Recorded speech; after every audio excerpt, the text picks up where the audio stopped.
We are now 24 hours removed from the floodgates of free agency breaking wide open, and there have already been a ton of interesting moves. I'm going to run through all of them and grade each individual move from the perspective of the team, so let's just get right into it. Hello everybody, welcome to Rusty Bucket. Subscribe to the channel and drop a like on this video, and check us out over on Spotify and Apple Podcasts if you would like to enjoy this as an audio-only experience. I do gotta warn you, right out of the gate, most of these signings are going to be some variation of a B grade because most of them are mostly inoffensive moves that are good but not necessarily going to blow your mind. So first, we're going to start with the Los Angeles Lakers, and this is the most interesting one. We're actually going to be doing a video tomorrow about the Lakers situation in general because it seems like their idea of their timeline is in conflict with LeBron's timeline for the rest of his career. So he's picked up this option, but there's a decent chance that a trade is actually possibly on the horizon if what seems to be strongly indicated is true, which is that the Lakers are looking towards 2027's free agency as their North Star for the future. That's obviously not very attractive to a 41-year-old LeBron. So him picking up this option, I gave it a B-. Kind of hard to give this a definitive grade until we know what the future holds. But for now, you know, $52 million for like a guy who probably will still be a top 15 to 20 regular season player in the NBA next year, it's pretty fine. Nothing to complain about. But again, we don't really know what's going to happen there. The Jake LaRavia signing kind of fell victim to the general Lakers signing thing, which is like, there's this huge set of expectations that is always associated with the Lakers and their offseason, so people kind of get roasted by proxy just for not being good enough. Like, wow, really, Rob Pelinka? All you can do is Jake LaRavia? It's not really fair to Jake LaRavia. Is his actual full name Jacob? Because if it's not, then I'm not gonna defend him anymore.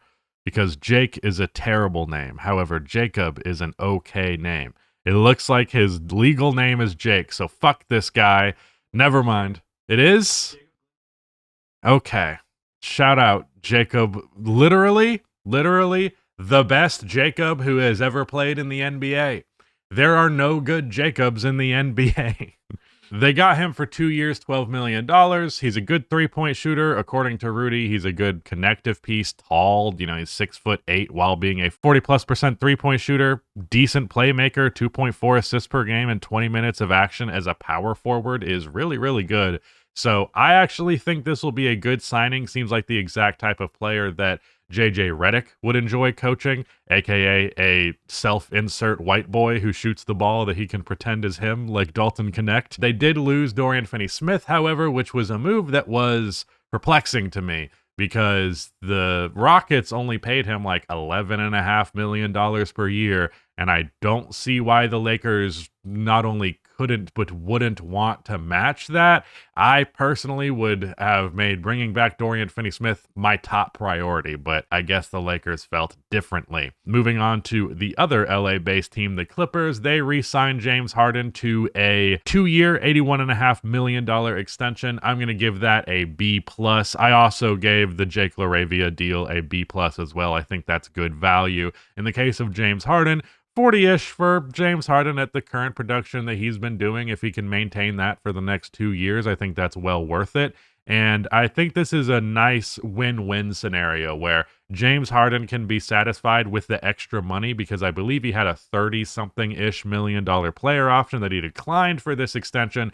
So he's getting the extra year, that extra 40 million plus an extra 10 for the upcoming year. So he's satisfied, and the Clippers are probably satisfied paying him that rate and not being super long-term committed to him given his age.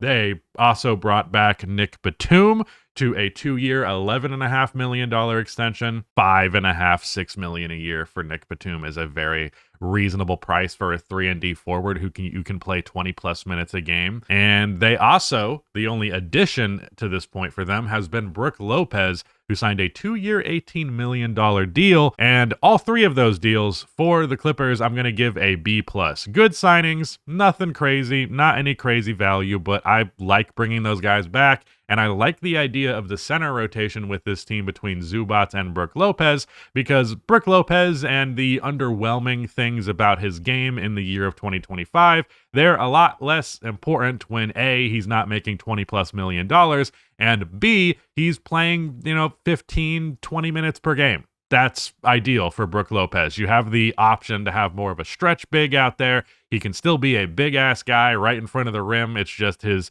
slow-footedness. He went from a slow-footed guy to literally feet made out of cement. So he's definitely got his limitations, but those limitations are not nearly as big of a deal in a smaller role. So I like him in that context a lot. I like everything that the Clippers have done. I'm glad to see that they are going to try and run this team back, because there was a decent chance that blowing it up was on the table. Moving on now to the Minnesota Timberwolves. They gave Julius Randle a 3-year, $100 million extension, and I'm going to go ahead and give that deal an A+.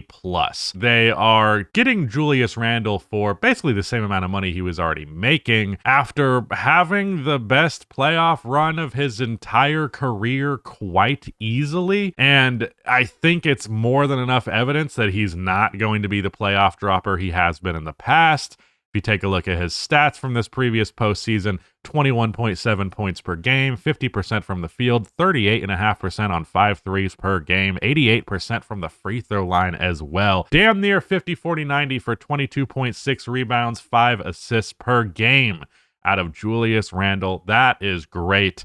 And to get him for $33 million a year, that's a home run of a deal. You really, really cannot be mad at him for that. They also brought back Joe Ingles. I gave it a C because I feel like it's kind of a waste of a roster spot, but whatever.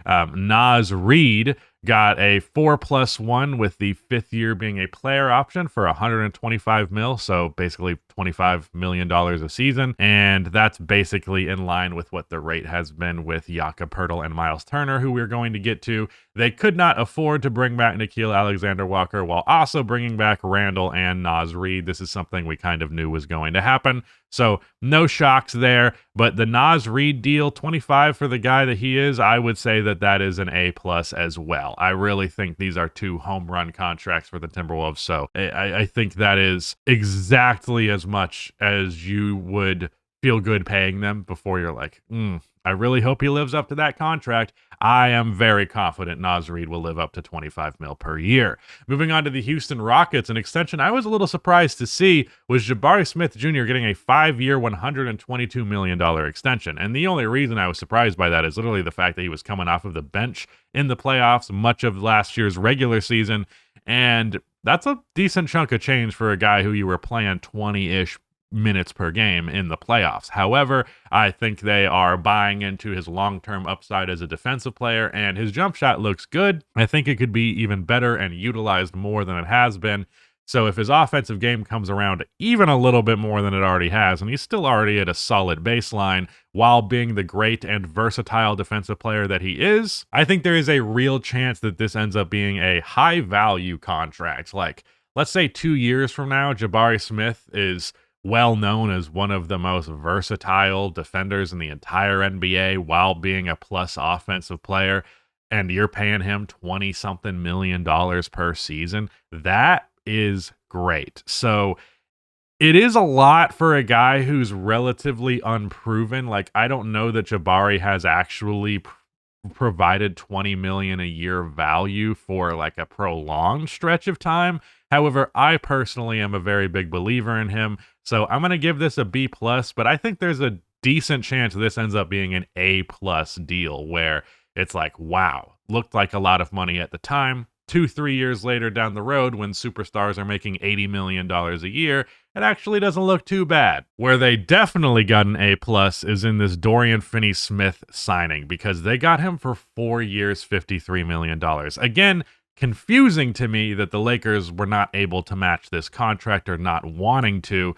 Clearly an indicator that the 2027 free agency thing is probably real, because that's the only reason you wouldn't match a contract like this, because I think he's very easily worth this amount of money. He's basically replacing Dillon Brooks. So the thing that people said naturally about the Houston Rockets trade is you're essentially giving up the number 10 pick, a guy who you already think is a bad contract, and a Dillon Brooks to get Kevin Durant. So you've more or less replaced Kevin Durant, or you've more or less replaced Dillon Brooks with Kevin Durant in exchange for a pick and a contract you wanted to get out of anyways, which that logic follows. But then you also signed Dorian Finney-Smith, who's basically, I personally think is a little bit better than Dillon Brooks for less money, and also a guy who's going to be way more willing to play within his limited role.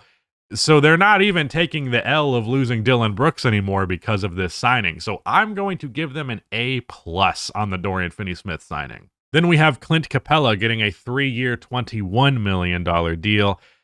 I'm going to go ahead and give this one a B-. It is interesting because I would have liked to see them add a veteran guard to this team. Like Tyus Jones got that same amount of money. You know, D'Angelo Russell got that same amount of money. Ty Jerome damn near got only $7 million more than Clint Capella did over those 3 years.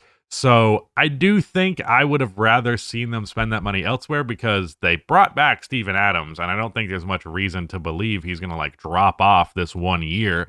But I also did think that it would be a pretty good idea for the Rockets to double down on the double bigs thing and have a backup option for Steven Adams. I just feel like maybe I would have gone for a true minimum guy like Larry Nance Jr. rather than Clint Capella for $7 a year. That said, that's a good value, and I do think that will enable you to go with double bigs more often. If you really love the double bigs so much, you just want to do it all the time, you can theoretically be like, okay, Şengün, Steven Adams, and Clint Capella are all major rotational pieces. Adams and Clint just each play 20 minutes a pop, and Şengün's basically a full-time 4. If that's the lineup that they want to go with, then it makes some sense. I don't know. I think I would have spent this money differently, but I also am not mad at it. So I'm going to give it a B-, maybe a C+.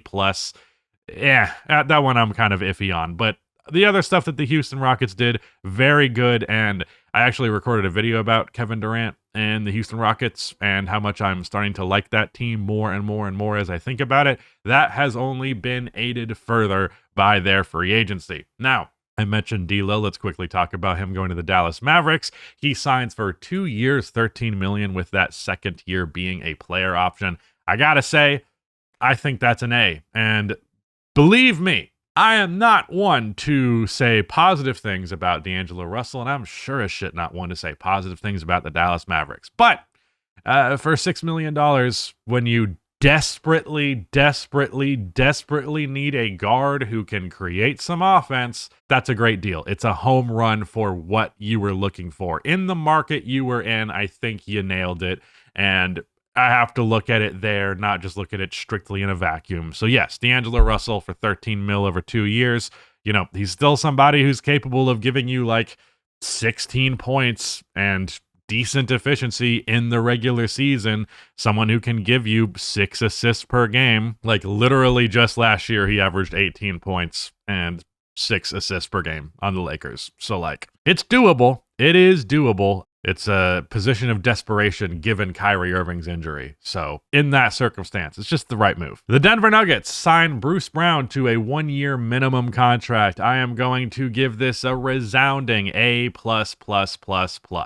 It's very funny how this timeline worked out for Bruce, where he was so good on the Nuggets that he got the payday elsewhere, and then he was so not good after not being on the Nuggets that he's now a minimum guy. But he found his way back there, and while I don't necessarily expect him to be as impactful for this team as he was initially, I do think the Jokic effect was very real for him, and he's going to go right back to Denver and be a way better player than he was in Toronto or Indiana. I like this move for both sides quite a bit, but for Denver specifically, I think Bruce Brown will again be somebody you're comfortable playing 20+ minutes per game in the playoffs, and to get that guy for a minimum contract, a team that has really struggled with depth, that's a home run.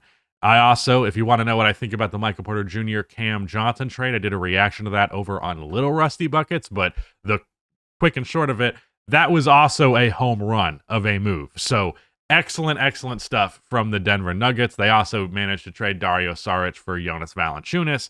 I'm no fan of Jonas Valanciunas, but for a center who's going to play 15 minutes per game, good get right there, especially for Dario Saric. So Denver, killing it so far in this offseason. They have been the biggest standout to me personally in terms of winners of this overall offseason, but sticking with the contract stuff, we're going to move on to the OKC Thunder, and SGA gets an extension for 4 years, $185 million. I'm going to give it a B+, just because, oh man, we're really reaching that stage where you have to pay your superstar $70 million every fucking year. It's kind of overwhelming, but it's also like yeah, duh, this is just what you do. You check the box and it's over.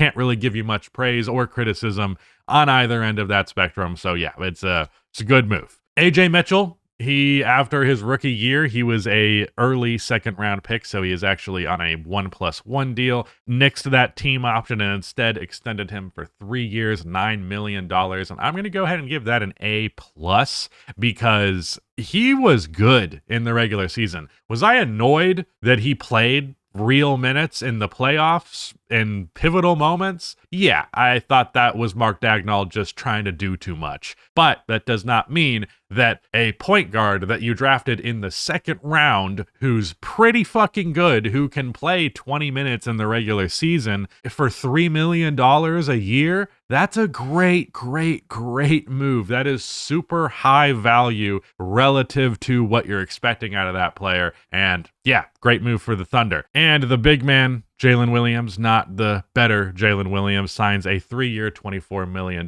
contract extension as well. I think $8 million a year for his production is pretty damn solid. I'm going to give that one a B. Moving on to the Memphis Grizzlies, who actually have quite a few deals because of some re-signings. Jaren Jackson Jr., the big one of them, getting a 5-year, $240+ million extension. Basically, same grade, same thought as the SGA one. This is what you got to do. Checked the box. Good job. We're moving on. Santi Aldama was given a 3-year, $52.5 million extension, and I'm going to give that a B-. And that's not to say that Santi Aldama isn't worth that money, because I think that's a perfectly reasonable price point for him. It's just that Santi is one of those players who had the extra bit of value because of how cheap they were, and then as soon as that player is no longer cheap, you don't quite love it as much. Cam Spencer, 2 years, $4.5 million.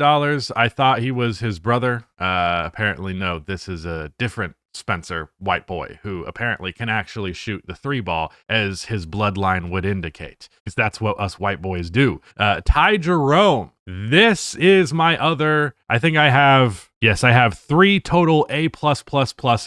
Ty Jerome, 3 years, $28 million. Another instance of, I don't know what the fuck the Cleveland Cavaliers are doing, because why would you be unwilling to match that price point? I absolutely think that they can and should have paid for him at this value, because losing Ty Jerome was a real possibility this offseason because of a real payday coming his way, but this wasn't a real payday. He made less than $10 million per year on this contract after being, to me, easily the best per minute off of the bench scorer in the NBA. Obviously, he had a bad series against the Indiana Pacers. In fact, I believe he had a historically awful game in one of those instances. We're talking about a guy who, his role was increased from what it was in the regular season due to Darius Garland missing a lot of time, but B, it was also his first time being in a playoff setting where he had any level of expectation at all. So I think it's a little premature to act like this dude who was suddenly thrust into being a second option, suddenly thrust into regularly being a lead option in certain minutes whenever Donovan Mitchell was off of the floor. It's just not good. It's just a very unideal situation for him. So to act like that should just be like, fuck it, get rid of that guy, or we don't need him, or it's not that big of a deal, or he's not really worth that much. I just think it's jumping the gun. Some people act like you have one bad playoff series, and that means that you should just be discounted as a valuable player altogether. And I think that is silly, especially out of a player who was increasing their role dramatically in the process. So I feel bad for Ty Jerome that he got such a shit payday from what he did in the regular season. I really feel bad because I loved him on the Cavaliers. I had a lot of reasons to love the Cavaliers this previous year, but Ty Jerome was number one on that list. He was my favorite Cavaliers player. His float game was so awesome. I loved watching him just be a microwave off of the bench. So for this price point, I think it's a hell of a get. And then you consider the Desmond Bane trade where they got KCP. They're also, I think they're bought out Cole Anthony, or they're talking about doing that.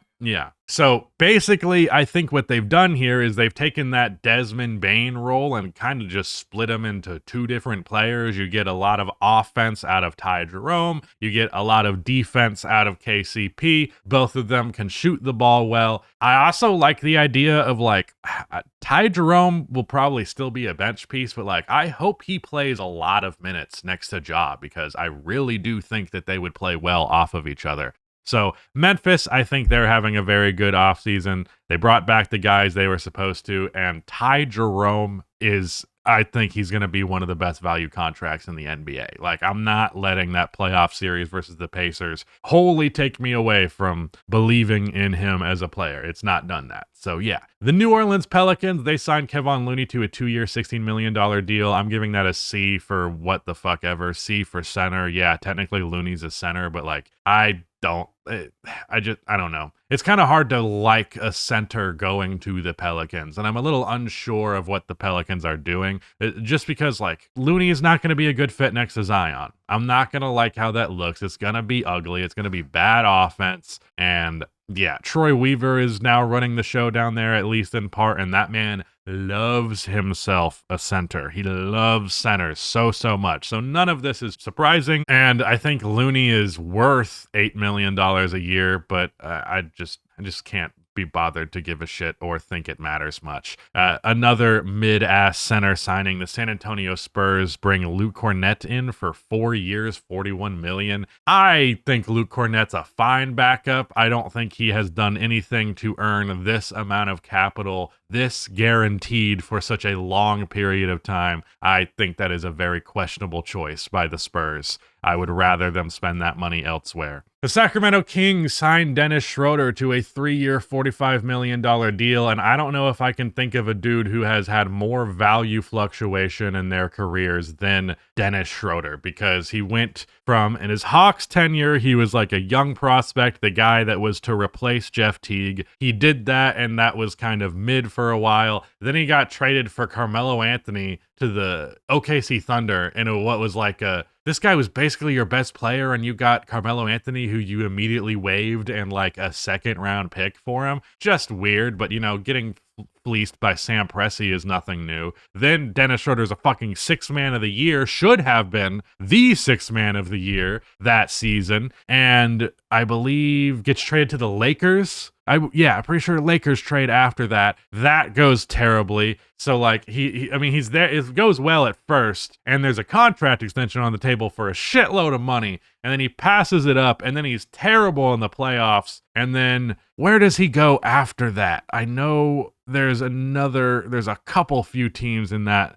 So then, yeah, he goes to the Lakers. Then he's a Celtic. That's right. He's a Celtic, I believe, like basically supposed to be the Kemba Walker replacement. Then Houston for 15 games. I don't fucking remember him playing for Houston at all. And then back to the Lakers again for 66 games before being traded to the Raptors, then to the Nets. And on the Nets, he had such a good tenure that the Warriors were like, this could be the guy that we swing for to improve our bench. He had this upswing on the Nets. All right, let's give up, I think it was DeAnthony Melton and like some second rounders. Then he goes to the Warriors and he's fucking awful. Goes to the Pistons for next to nothing, and then he's a hero for the Detroit Pistons against the Knicks. He averaged 12.5 points, 3.7 assists, 1.2 steals, 50% from the field, 47.5% from three. Hit a really clutch three that basically won them one of those games. Had a ton of clutch shot making. I believe he had like 2 20-point games in there as well. So he has since boosted his value back again. However, he again found himself in a situation that's like, not going to reflect positively on him, I don't think. The Sacramento Kings are without a point guard. They were starting Malik Monk at point guard to close the year, so he's probably going to be a starter here, but I don't think this is an ideal situation for him as a scorer or as a playmaker, so his offense is really not going to hit the same as it did for the Pistons. I give it a B because he's like worth that money, but what the fuck? What is the game plan here for the Sacramento Kings? I truly don't know. They also had to make some moves to make this happen by making that Jonas Valanciunas Dario Saric swap, letting Jake LaRavia walk in free agency. I don't know what the Kings are doing, so it makes it hard for me to grade this signing in itself. We're gonna move on to the Eastern Conference, however, and we have the Milwaukee Bucks extending a lot of guys. First is Bobby Portis, 3 years, $44 million. I'd give that a B-. I'm no fan of Bobby Portis anymore, unfortunately, as much as it pains me to say that, because he was literally my favorite player in the league for like 2 years while he was a Chicago Bull. Just feel like he's been a routinely overrated player by the fan base and the franchise, and he can be a black hole on offense, very inconsistent defensively, but for that price point, and rather than just losing him given you have virtually zero assets otherwise, I think it's still the right move, just not one that I'm like jumping for joy about. Kevin Porter Jr., 2-year, $11 million extension. For non-basketball reasons, I would give it an F. For basketball reasons, I think this is a B+, just because you need another guy who can create shots, even if he is an extremely inconsistent one. Taurean Prince, 2 years, $7.1 million rather. That's an A. I think Taurean Prince is just one of those dudes who's literally the perfect guy to sign for such a cheap contract to be your ninth man, because he's a good three-point shooter and a good defender, and damn it, if you need a guy to come off of the bench as a third stringer to fill a role, a mid 3-and-D player is basically the best archetype that you could ask for. The other A++ that I gave here is Gary Trent Jr. for 2 years, $7.5 million. I think Gary Trent is worth so much more money than that. I think Gary Trent Jr. should have had genuine ability to get upwards of $7 to $10 million per year, because he was great for the Milwaukee Bucks all season. 11 points per game, 41.5% from three on 6 attempts per game. Also decent on his 3 shots per game inside the arc. Good free throw shooter. And in the playoffs, he in 5 games, 18.8 points per game, 2.6 steals per game, 4.4 3-point makes per game, 50% from 3. I believe he had one game in there that was like crazy that inflates these stats a little bit, but he was still good outside of that. No, yeah, he had two great games actually, and then 2 bad games, and then 1 good game. So kind of a weird series for him overall. But he had 33 in game 5 and 37 in game 3. Dude is a shooter. He's also not a bad defensive player, so I truly am confused as to why he is making $3.5 million. The only answer is that the NBA's middle class is increasingly disappearing, so if you're not actually good enough to be in that $10 to $15 million range, it means that you're going to be in the $3 million range. But seriously, Gary Trent for this price point, I think, is one of the highest value contracts in the entire NBA. They signed another Gary who plays the shooting guard position, this time Gary Harris out of Orlando, 2-year minimum deal, B, that's fine. Jericho Sims, 2-year minimum deal, again, gonna give that a B, that's fine. Miles Turner, 4 years, $107 million. The initial reaction to this was everyone going, the fuck? How do you afford that? What are you talking about? And then the news dropped later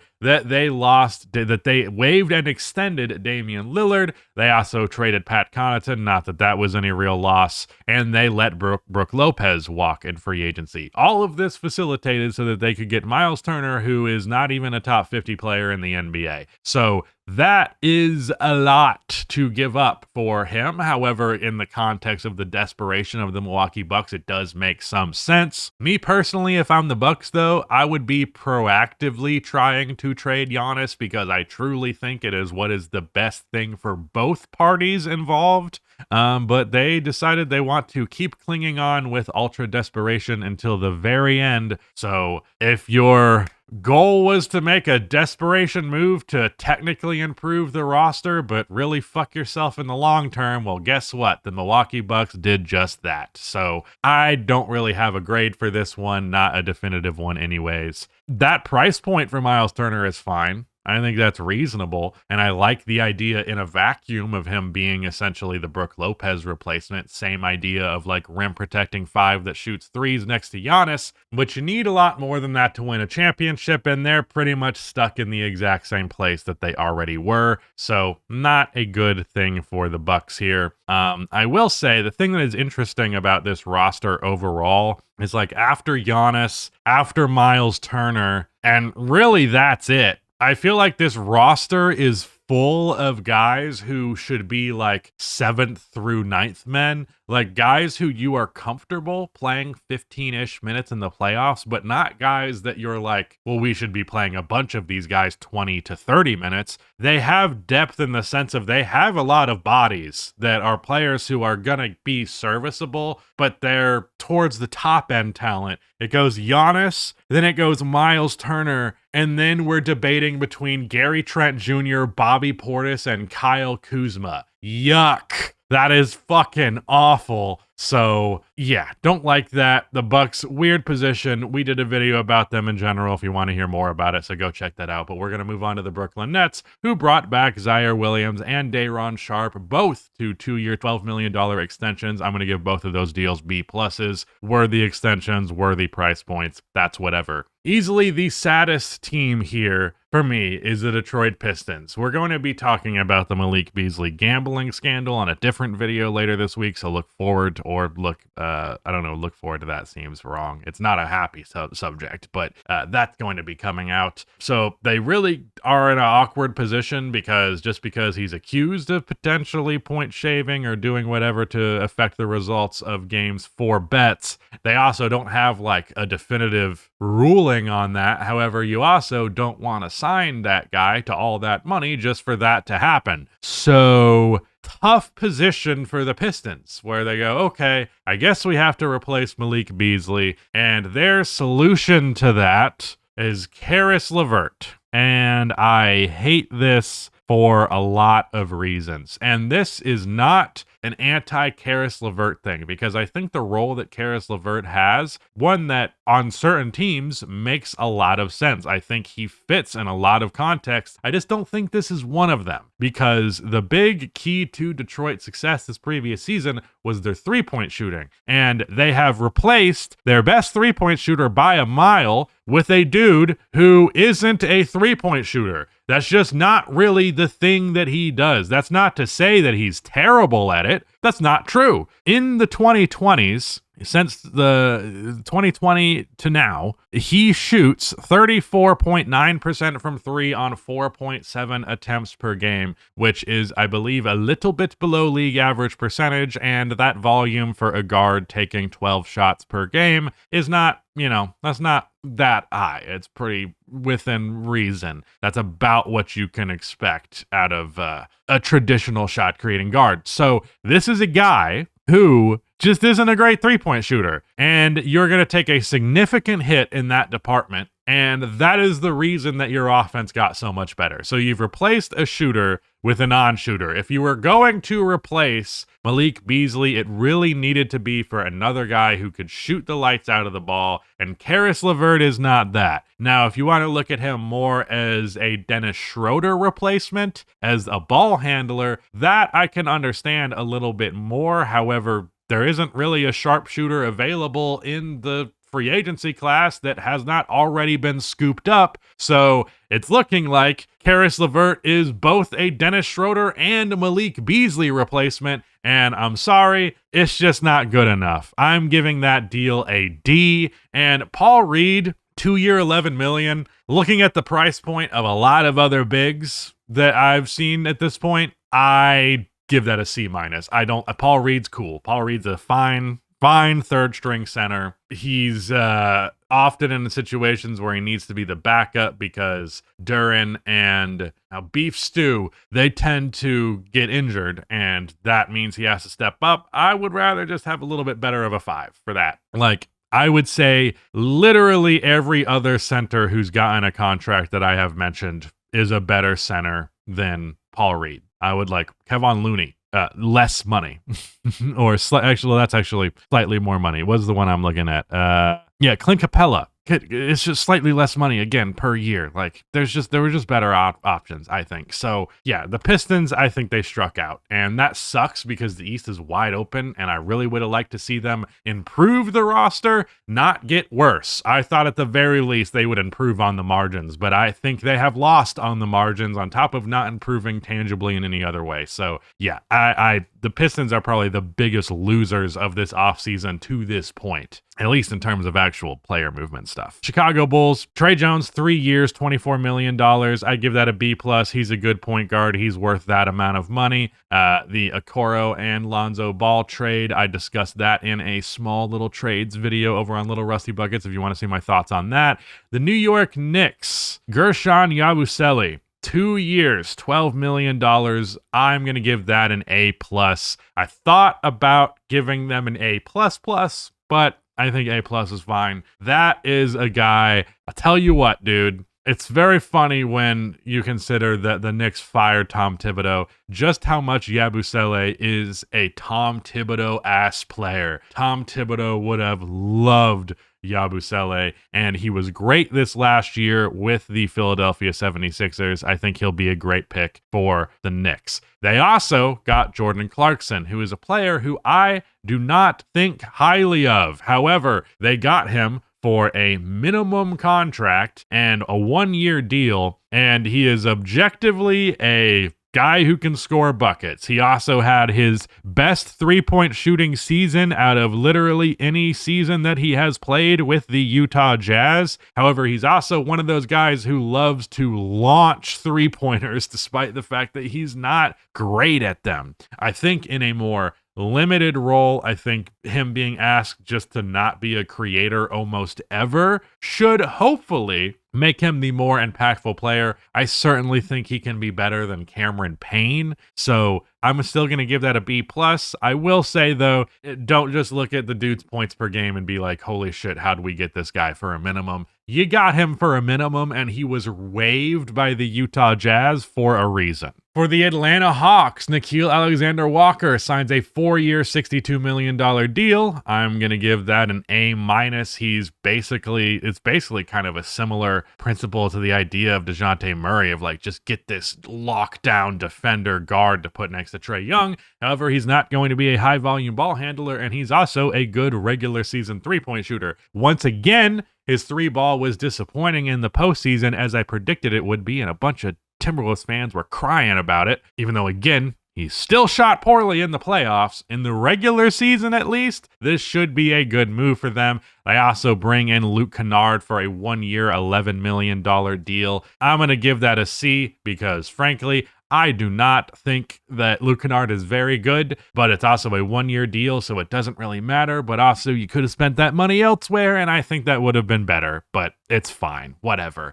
They also added Kristaps Porzingis in a 3-team deal for like nothing. So I think the Hawks are actually going to be pretty good next year. At the very least, they should be a play-in team. Playoff team avoiding the play-in. The Orlando Magic signed Tyus Jones to a 1-year, $7 million deal, and this I'm going to give an A+ when you consider the fucking point guard play of the Orlando Magic last year. It was Corey Joseph and Cole Anthony, and they went from that to a guy who's a consistent 3-point shooter and a consistent playmaker, which neither of those players are. And you're also doing it for less money. Cole Anthony was making like $11 million. I think Corey Joseph like 3 or 4. So you've halved your salary and gotten a much better player at that backup point guard spot. So yeah, love that for the Magic. For the Boston Celtics, Luka Garza, 2 years, $5.5 million, and Josh Minott, whatever the hell, 2-year, $5 million. I don't really think that there is